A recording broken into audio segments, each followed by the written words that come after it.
ಇವತ್ತೇನು ಮೈಸೂರು ತಾಲೂಕಿನ ಗುರುಮಾರ್ನಲ್ಲಿ ನಿಮಾನ್ಸ್ ಆಸ್ಪತ್ರೆ ಮಾಡಬೇಕು ಅಂತ ಹೊರಟಿದ್ದೀರಿ. ಇದು ರೈತರ ಕಗ್ಗೊಲೆ, ರೈತರ ಮೇಲೆ ಸವಾರಿ ಮಾಡ್ತಿರ್ತಕ್ಕಂಥದ್ದು, ರೈತರ ಬೆನ್ನೆಲುಬು ಮುರಿಯುವಂತಹದ್ದು.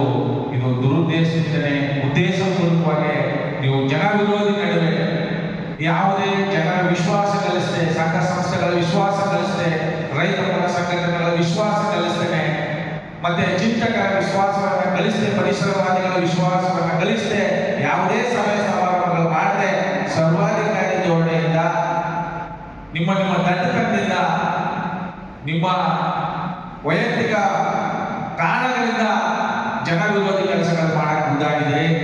ಇವತ್ತು ನಿಮಾನ್ಸ್ ಆಸ್ಪತ್ರೆಯನ್ನ ಗುಡುಮಾರ್ಗಳಲ್ಲಿ ಏನ್ ಮಾಡಬೇಕು ಅಂತ ಹೊರಟಿದ್ರಿ. ಸುಮಾರು ದಿನಗಳಿಂದ ರೈತರು ಹೋರಾಟ ಮಾಡ್ತಾ ಇದ್ದಾರೆ, ಕನ್ನಡ ಪರ ಹೋರಾಟಗಾರರು ಬೆಂಬಲವನ್ನು ಕೊಡ್ತಾ ಇದ್ದಾರೆ, ಎಲ್ಲ ವಿರೋಧ ವ್ಯಕ್ತಪಡಿಸ್ತಾ ಇದ್ದಾರೆ. ಹಸಿರು ವಲಯಗಳನ್ನ ಯಾವುದೇ ಕಾರಣಕ್ಕೂ ನೀವು ವ್ಯಾಪಾರೀಕರಣ ಮಾಡಕ್ ಹೋಗಬೇಡಿ. ಹಾಗೂ ಅಲ್ಲಿ ಗುಡುಮಾರ್ಗಳಲ್ಲಿ ನೀವೇನು ನಿಮಾನ್ಸ್ ಮಾಡಬೇಕು ಅಂತ ಹೊರಟಿದ್ರಿ, ಆ ಜಾಗ ನಿಮಾನ್ಸ್ ಆಸ್ಪತ್ರೆಗೆ ಸೂಕ್ತವಲ್ಲ. 24 ಗಂಟೆನೂ ನೀರು ಹರಿಯುವಂತ ಸ್ಥಳ, ಹರಿಯುವಂತ ಸ್ಥಳದಲ್ಲಿ ನೀವು ಆಸ್ಪತ್ರೆ ಕಟ್ಟಬೇಕು ಅಂದ್ರೆ ಸುಮಾರು ಹಣವನ್ನು ವ್ಯಕ್ತ ಮಾಡಬೇಕಾಗುತ್ತೆ, ಪೋಲ್ ಮಾಡಬೇಕಾಗುತ್ತೆ, ಕೋಟಿ ಗಟ್ಟಲೆ ಹಣವನ್ನು ಪೋಲ್ ಮಾಡಬೇಕಾಗುತ್ತೆ. ಇದೆಲ್ಲ ಯಾರ ದುಡ್ಡು? ಸಾರ್ವಜನಿಕರ ದುಡ್ಡು. ನೀವು ದುಡ್ಡು ಉಳಿಸೋದಕ್ಕೋಸ್ಕರ ರಾಜಕಾರಣಕ್ಕೆ ಬಂದಿದ್ದೀರೋ, ಜನರ ತೆರಿಗೆ ದುಡ್ಡನ್ನು ಹಾಳು ಮಾಡೋಕೆ ರಾಜಕಾರಣಕ್ಕೆ ಬಂದಿದ್ದೀರೋ?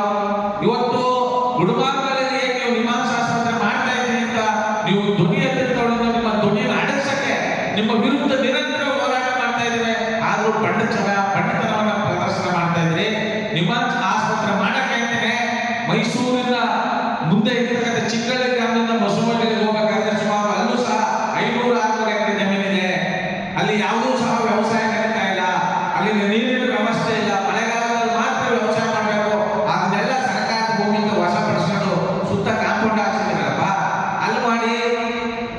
ಈಗ ವಸೂಟಿ ಸರ್ಕಾರ ಹತ್ರ ಒಂದು 27 ಎಕರೆ ಜಮೀನಿದೆ, ಅಲ್ಲಿ ಮಾಡಿ.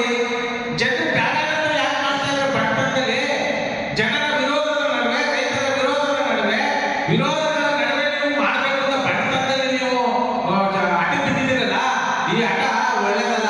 ನಿಮ್ಮನ್ನು ಚಟ್ಟ ಕಟ್ಟಿಸ್ಬಿಡ್ತದೆ ಈ ಆಟ. ಜನರ ವಿರೋಧದ ನಡುವೆ ಮಾಡುವಂತ ನಿಮ್ ನೀಚ್ ಬುದ್ಧಿ ಅಂತ ನಿಮ್ಗೆ ಅಂತ. ಜನರ ನಾಳ ಬಂದಿದ್ರು, ಜನರ ರಕ್ತ ಬಂದಿದ್ರು ನೀವು ಅಧಿಕಾರಕ್ಕೆ. ವೇದಿಕೆಗಳಲ್ಲಿ ಹೇಳ್ತಿದ್ದೀರಿ ರೈತರ ಪರ ನಾವು, ರೈತರ ಬೆನ್ನೆಲುಬು ನಾವು, ರೈತರ ಉಳಿವಿಗಾಗಿ ನಾವು ಅಂತ. ರೈತರ ಉಳಿಗಾಲಕ್ಕೆ ನೀವು ಅವಕಾಶ ಕೊಡ್ತಾ ಇಲ್ವಲ್ಲ. ರೈತರು ಬೆಳೆತಕ್ಕಂಥ ಫಸಲಿಗೆ ಸರ್ಕಾರದ ಬರ್ತಕ್ಕಂಥ ಸಬ್ಸಿಡಿಗಳನ್ನ ನೀವು ಕೊಡಕ್ಕೆ ಯೋಗ್ಯತೆ ಇಲ್ಲ. ಎಲ್ಲ ದಿನದಿಂದ ರೈತರು ಹೆಚ್ಚಿಗೆ ಹೋಗ್ತಾ ಇದೆ. ಸರಿಯಾದ ಸಂದರ್ಭಕ್ಕೆ ಮಳೆ ಬೀಳಲಿಲ್ಲ. ಇಂತಹ ಸಂದರ್ಭದಲ್ಲಿ ಜನ ವಿರೋಧಿ ಕೆಲಸಗಳು ಮಾಡುತ್ತಾ ನಮ್ಮ ಮೈಸೂರು ಉದ್ಯಮದ ಕನ್ನಡಿಗರ ಭಾಗ, ಪರಿಸರವಾದಿಗಳು, ರೈತ ಪರ ಸಂಘಟನೆಗಳು, ದಲಿತ ಪರ ಸಂಘಟನೆಗಳು ನೇರವಾಗಿ ಉಗ್ರವಾಗಿ ಖಂಡಿಸ್ತೇವೆ. ನಿಮ್ಮ ಅವಿವೇಕತನ ಬಿಡಿ, ಜನ ವಿರೋಧಿ ಬಿಡಿ, ಜನರ ಪರವಾಗಿ ನಾವು ನಿಲ್ಲಬೇಕು. ಜನರ ಅಭಿಪ್ರಾಯ ಅನಿಸಿಕೆಗಳನ್ನು ಸಂಗ್ರಹಣೆ ಮಾಡಿ ನೀವು ಜನ